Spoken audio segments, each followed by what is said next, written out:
अस्सलाम वालेकुम, अमद राबरी के साथ मैं हूं फरीद रईस। आज हमारे मौज़ूआत हैं भारत की क्रिकेट में सियासत, मकबूजा कश्मीर में बच्चों की गिरफ्तारियां और मोहम्मद एजेंसी में हमले के बाद मशरक़ी सरहद से पाकिस्तान के लिए खतरात, अमेरिका से कशीदगी की सूरत में पाकिस्तान को अपनी मशरक़ी सरहद के हवाले से कितना मोहतात रहने की ज़रूरत है। इन तमाम तर मौज़ूआत पर बात हम करेंगे। लाहौर स्टूडियो से हमें ज्वाइन करेंगे मुमताज़ दिफाई तज़कियाकार एडमिरल जावेद इकबाल रिटायर्ड, लेकिन उनसे बात करने से पहले देख लेते हैं एक रिपोर्ट।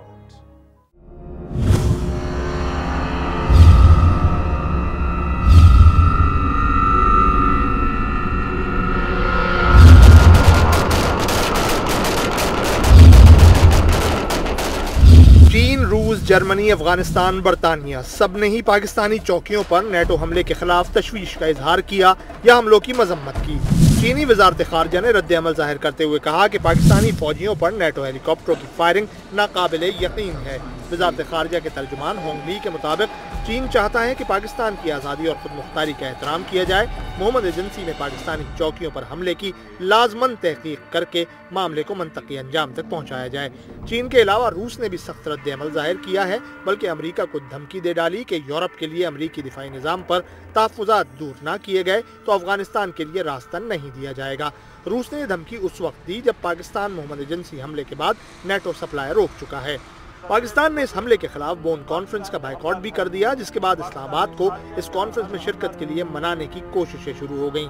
अफगान सदर हामिद करज़ई और जर्मन चांसलर एंजेला मर्केल ने वज़ीर आज़म यूसुफ रज़ा गिलानी को टेलीफोन किए। जर्मन चांसलर ने वज़ीर आज़म यूसुफ रज़ा गिलानी को ये तक कह दिया कि आप नहीं आते तो कम अज़ कम वज़ीर ख़ारजा ही को भेज दें। बरतानवी वज़ीर ख़ारजा विलियम हैग ने भी पाकिस्तानी हम मनसब हिना रब्बानी खर से फ़ोन पर बात की। इस मामले में अगर कोई चुप है तो करीब तरीन पड़ोसी, प्यार, एतबार और व्यापार का सबसे बड़ा अलंबरदार भारत सरकार। पाकिस्तानी फौजियों की शहादत पर अगर उसने खुल्लम खुल्ला बगले नहीं बजाई तो हमदर्दी के 2 बोल बोलने की भी जहमत गवारा नहीं की। अफगानिस्तान में भारत के मफादात किसी से ढके छुपे नहीं, ऐसे में उसकी खामोशी मानी खेज है। रिपोर्ट आपने देखी और इस पर हम बात करेंगे। लाहौर स्टूडियोज में ज्वाइन हमें किया है जावेद इकबाल साहब ने, उनसे बातचीत कर लेते हैं। जावेद इकबाल साहब, सबसे पहले तो ये फरमाइएगा कि नेटो हमले के बाद जो सूरत हाल पैदा हुई, अमेरिका से सख्त कशीदगी है, ऐसे में हमें मशरक़ी सरहद की जानिब से कितना मोहतात रहने की ज़रूरत है, जबकि अफगानिस्तान में भारत के मफादात भी हैं? देखें, अव्वल तो आपकी स्टेटमेंट का पहला हिस्सा गलत है। अमेरिका से ऐसी कशीदगी नहीं है जैसी होनी चाहिए थी और जिस तरह हमें रिएक्ट करना चाहिए था। हम अभी भी बहुत ही मतलब है कि हमारी जवाब जो है उनको नेटो का या जो मैयर हमने लिए, हमें फ़ौरन इस जंग से वापस निकल जाना चाहिए था, वो नहीं किया हमने।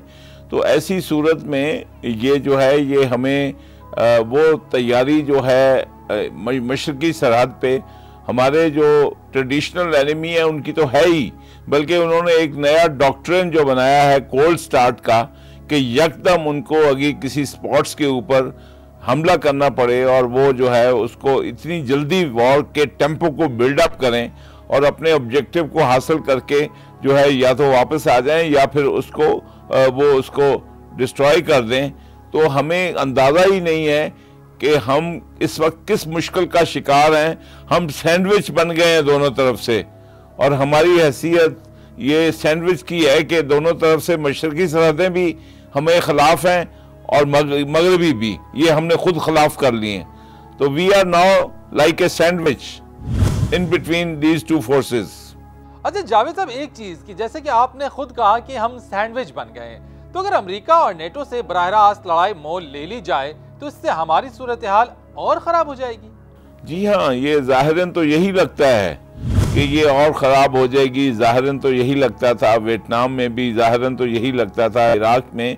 लेकिन बजाय इसके कि आपको वो पीस मील करके खाएं, पहले आपको मगरबी सरहदों पे डैमेज करें, आपको they will bleed you out, they will SAP your stamina, आपका स्टेमिना को ख़त्म करेंगे, आपको ब्लीड आउट करेंगे, और फिर आप ये कहेंगे कि गो हाथ में जुम्बश नहीं, आंखों में तो दम है, रहने दो अभी सागर और मीना मेरे आगे।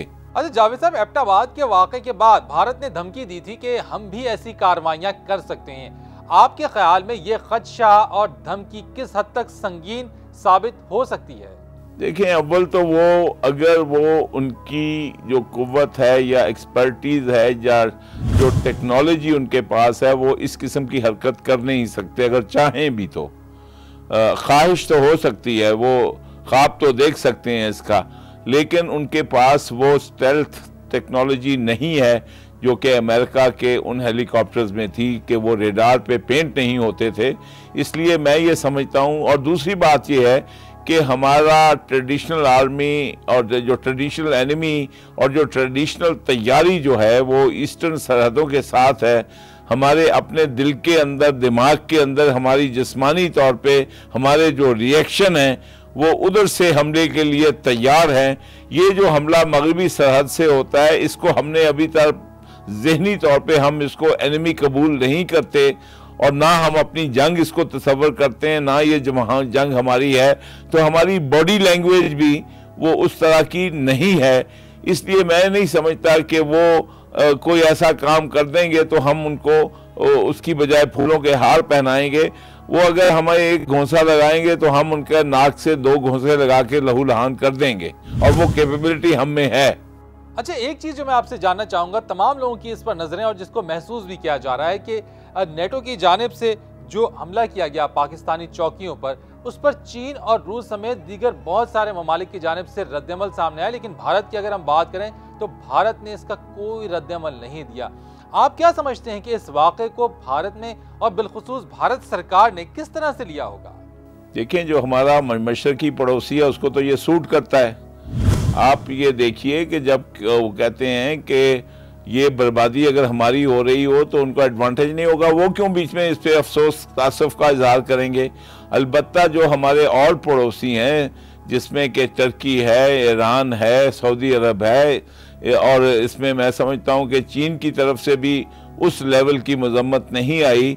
रूस की तरफ से भी बड़ा दबा हुआ सा ये जो है कि उनके स्ट्रेटेजिक इंटरेस्ट को, अगर ये अमेरिका जो है वो इस रीजन को, अब देखिए कि नेटो ने जो उसकी सरहदें यूरोप तक थीं, तो प्रैक्टिकली ये वॉर ऑन टेरर ने नेटो की ईस्टवर्ड सरहदों में वो हमारे पाकिस्तान के बॉर्डर तक आ गई हैं। तो ये कंसर्न तो सबका है, सोवियत यूनियन का भी है, यानी कि रशिया का भी है, ये चाइना का भी है। अगर वो इसकी हीट को ये नहीं महसूस करते तो ये बदकिस्मती है, जिसमें हमें फिर एक किस्म का फ्रंट लाइन रोल जो है हमारी किस्मत में लिखा होगा, शायद यही अदा करते रहेंगे। अच्छा ठीक, एक बात और जो मैं आपसे पूछना चाहूंगा कि अगर नेटो के हमले के खिलाफ कोई भी खुलकर हमारी हिमायत नहीं कर रहा, तो फिर हम इस दहशतगर्दी के खिलाफ जंग से कैसे अलग हो सकते हैं, कैसे छुटकारा पा सकते हैं? और ये मैं आपसे अगर पूछूं कि इस तरह तो हम बिल्कुल ही तन्हा होकर रह जाएंगे। देखिए, आप तन्हा ऑलरेडी हैं, ये आपको गलत फहमी है। एक ये आपको एक लॉलीपॉप दिया जा रहा है कि शायद अभी तन्हा नहीं है, एक बच्चा है, आप एक उसको हल्की सी चपत मारते हैं और आप में कैपेबिलिटी है कि उसको 100 चपत लगाएं तो तब वो ढेर हो जाए, या उसको एक ही दफा आप पूरी जोर की थप्पड़ लगाएं तो वो ढेर हो जाए। तो किसी वक्त भी जो चपत है वो थप्पड़ में कन्वर्ट हो सकती है। तो बेहतर नहीं है कि आप अपनी कुव्वत को, ताकत को, स्टेमिना को, लॉजिस्टिक को और लोगों को, मतलब है कि गुलामी और उसकी जिल्लत को एक्सेप्ट करने का ये जो अंदिया दिया जा रहा है हमारे दानिश्वर और हमारे सो कॉल्ड जितने भी थिंक टैंक हैं, अगर इसकी बजाय कौम को जो अगर भूखा मरना है तो उनको तैयार करें और एकदम हम जो है एक दफ़ा जो आफत आनी है वो आ जाए।